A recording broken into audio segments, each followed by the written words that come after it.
last time, we defeated Pokemon Sapphire using only HM moves, which wasn't too hard, but today we're going to boot up our Pokemon Heart Gold, and we're going to complete the game with some pretty interesting restrictions. The first one being that we can't use any moves taught via TM or HM in battle. Now what this means is if we teach Pokemon Surf, we can't use Surf in the battle, even though the Pokemon knows it. Now for our second restriction, we are not going to be able to use moves learnt via leveling up at all. Now this one's a bit of a grey area, so I'll provide an example. Let's say we catch a Pidgey, and this Pidgey is level 5, so it knows Tackle and Sand Attack. However, when Pidgey gets level 9, it will automatically learn Gust. We cannot use Gust. And it's the same story for when it automatically learns Quick Attack at level 13. We can't use Quick Attack either. So whatever moves the Pidgey has when we catch it is all we can use. Now, for our third restriction, it's one you should probably get used to. No items can be used in battle, except for held items. So that's no full restores, no revives, etc. And lastly, our final restriction, no legendaries. And I put a question mark here because I wasn't sure if I was going to include this one, but we end up including it. So with all that out of the way, let's get started. We name ourselves Dion. Actually, the game named us Dion. And we enter our house, and we leave our house, only to pick Cyndaquil as our starter. Although Cyndaquil has less base attack than Totodile, I knew I'd eventually need a water type, and I kind of didn't want one that was restricted to only using Tackle and Leer, or I believe Totodile actually knows Scratch and not Tackle. So due to the restrictions of the run, the only moves that we can use with Cyndaquil are Tackle and Leer. It will always be like that, even as a Quilava and even as a Typhlosion. So we battle against the rival, and due to our level advantage, we win. We just use Tackle the entire time. He's not very happy. However, we go back to the lab, and Professor Alm gives us an egg, and the egg is very important. Basically, the egg hatches Togepi, which knows extrasensory, which is probably one of the most powerful psychic moves we have access to. It has base power of 80 and has 30 PP. So it's definitely something that we aim for. However, we went to the ruins of Alph, and we solved one of the puzzles to activate the unknowns. Well, the unknown encounters in the ruins anyways. And the unknowns intrigued me, because all Unown ever learns is Hidden Power. Hidden Power has a base power of 60, and its type varies based on the individual values of the Pokemon. So I caught a couple Unowns, especially after I noticed that this Unown had a Hidden Power that was super effective against my Cyndaquil. So I assumed it was Ground, so I caught it just in case. I never know when I need a Ground type user. And then I ran into an Unown A, which had a move that was not very effective against my Cyndaquil. And I caught that one as well. And then I took Unown A against a Wild Bellsprout, and it was super effective, so I determined that it was a Fire Hidden Power. So we took Unown A to the Sprout Tower and got some easy levels. Beat the Elder at the top of the tower, who gave us the TM for Flash. Kind of useless, considering can't really use those. And then we beat Faulkner up as well with Cyndaquil and Unown A in the team.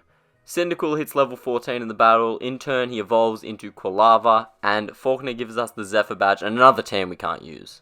And it's around this point in the game where the man tries to sell me the Slowpoke tail for $1 million, where I start to realize that there is so much potential in diversity for this challenge. But catching early game Pokemon isn't really worth it, because their attacks just won't be viable later in the game. So somewhere in between clearing Team Rocket out of the Slowpoke, well, our Togepi egg actually hatches, but I lost the footage for it. But here is Togepi in battle against the Spearow. We end up catching the Spearow. Togepi's moveset is Growl, Charm, and Extrasensory. Spearow's moveset is Leer, Growl, and Peck. I end up doing the rival battle before taking on Bugsy, because Bugsy's a little bit more difficult because he opens with Scyther, and Togepi pretty much speeds through the rivals team, sans Croconaw. Ghastly and Zubat fall very easily to Extrasensory. With him out of the way, we finally go and take on Bugsy, who opens with his Ace, and once we take down Scyther, which is no easy task, Kakuna and Metapod are left exposed for Unown A to use Hidden Power Fire, and we get the Hive badge. And we take this good form into Goldenrod, and we take on Whitney, her Miltank, and her Clefairy. And honestly, we don't do too much here. We use Charm on Miltank so it can't destroy us with Rollout. And we just use Tackle with Quilava and take it out. And for our reward, we get the Plane badge, so it's 3 down. And what better way to celebrate than taking a family photo on this beautiful route before the national park. God, we look cute. but we were very quick to add a new addition to the team. It was the Sudowoodo that resides between Violet, Goldenrod, and Ecruteak City. Now, the Sudowoodo knows Low Kick, Flail, Rock Throw, and Mimic. Rock Throw is a stab move, Mimic is a lot of potential, so we caught it, and then we ran into the rival at the Burn Tower. And he wasn't happy. And he definitely wasn't happy after we beat him down again with our crew of Pokemon that can't learn new moves. And then we activated the legendary dogs, which, spoiler alert, we don't run into for the rest of the run. And you can really see the immeasurable disappointment on our face. But we go to Morty for our 4th gym badge. And our strategy against Morty is, quite simply, use extrasensory on everything because Togepi is a little bit OP. And it works. Togepi hits level 24, wants to learn Follow Me, can't do that unfortunately, and Togepi evolves after the battle due to happiness, and then also wants to learn Follow Me again. So we got our Fog Badge, and it comes the time to make a difficult decision, and we deposit Spearow in the box.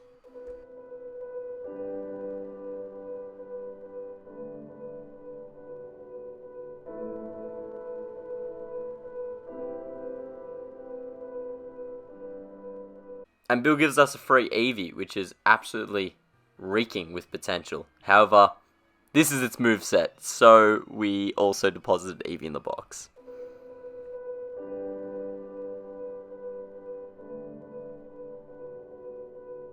We try to mend our broken heart by pretending to be the Olivine City gym leader, with an unknown A as our primary Pokemon.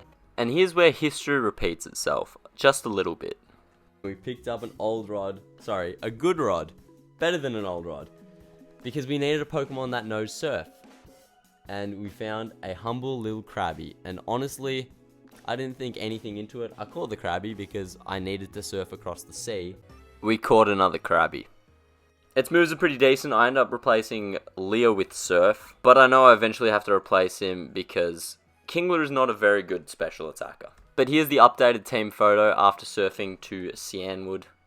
And we end up taking on Chuck. Now, with Chuck, Krabby's Mudshot comes very much in handy here, because Poliwrath was actually faster than Togetic. We got a couple Mudshots off, and then Extrasensory was used as it outsped it. And that's how we won the battle, and we got the Storm Badge. We caught the next member of our team, which was the Red Gyarados to the Lake of Rage. Its moveset was Twister, Dragon Rage, Leer, and Bite. Although it was good now, Dragon Rage's usefulness I was aware would eventually diminish. We went to the Team Rocket hideout, defeated Petrol, defeated Ariana, not Grande unfortunately. And we caught a new friend. We caught this Electrode that was being forced to power the generator. Electrode's moveset is Spark, Rollout, Screech, and Light Screen, which is very useful as you progress. And then we went and defeated Price, who always seems to be very easy in these games. I'm not quite sure why. He gave us the Glacier Badge, which is in contrast to Jasmine, who is always, for me at least, one of the more difficult battles.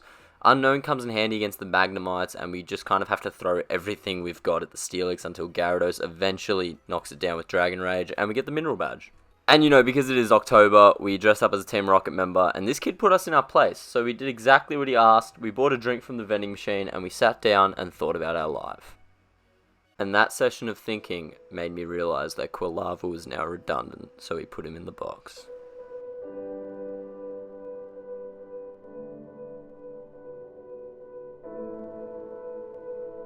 So we beat the rival and Team Rocket again.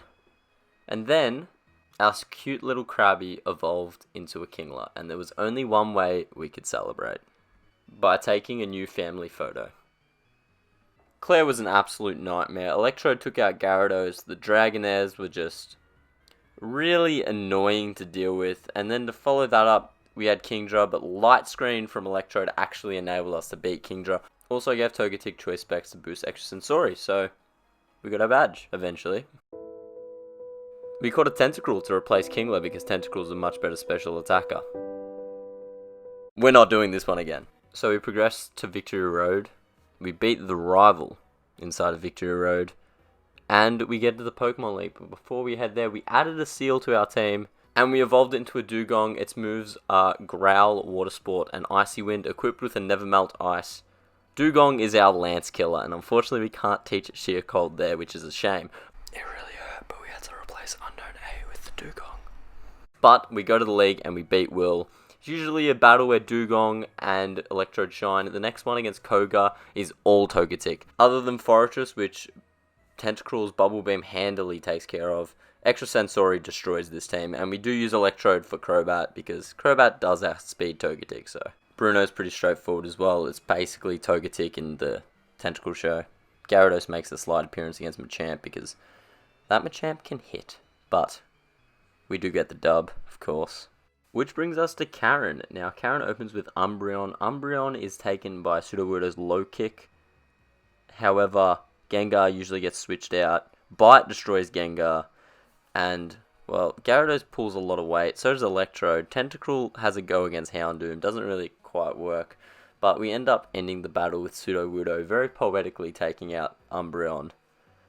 And only one awaits in the league, and it is Lance. As you can see behind me, Electrode is first to come out to combat with Lance's Gyarados, and it does it quite easily. However, Dugong comes out for the specific purpose of the Dragonites, and Dugong takes down two of them, almost. Togetic finishes off the second one, but the real MVP is our Sudowoodo with a Choice Scarf that uses Rock Throw to clean up the team and make us league champions. But best believe we weren't done there. Not to regale you with tales of my adventure into Kanto, but we did make an adjustment to the team. And that adjustment comes in the form of a Snorlax. That's right, we went and caught one of the Snorlax. Here's its moveset. It ends up replacing Gyarados in the final team. And we begin our preparation to fight Red on the top of Mount Silver, which starts with getting the access to Mount Silver in the first place. Now, in my preparation, I figured there were a lot of other ways that you could get Pokemon with stronger moves. However, I wanted to stick with my boys, but here are the other ways. You could use the area customizer at the Safari Zone to get rare Pokemon like Bronzong, Shelgon, Houndoom, or you could breed for egg moves. Or, additionally, you could just catch the Pokemon at Mount Silver because they've all got pretty strong moves as well. There's just so much variety, that's why I like this challenge so much. But with that out of the way, we scaled the mountain and we took on Red. I trained everyone to level 80 because Red's team's significantly stronger in the remakes than it is in the original games. Sudowoodo uses Flail both times. We get lucky with an Iron Tail miss and Pikachu's down, although Sudowoodo gets static paralyzed. Tentacruel comes out against Blastoise to use Toxic Spikes twice for the rest of the team, and then Acid continually. And we do get lucky with one crit there. Tentacruel also has the leftovers so it can stall out the hail damage.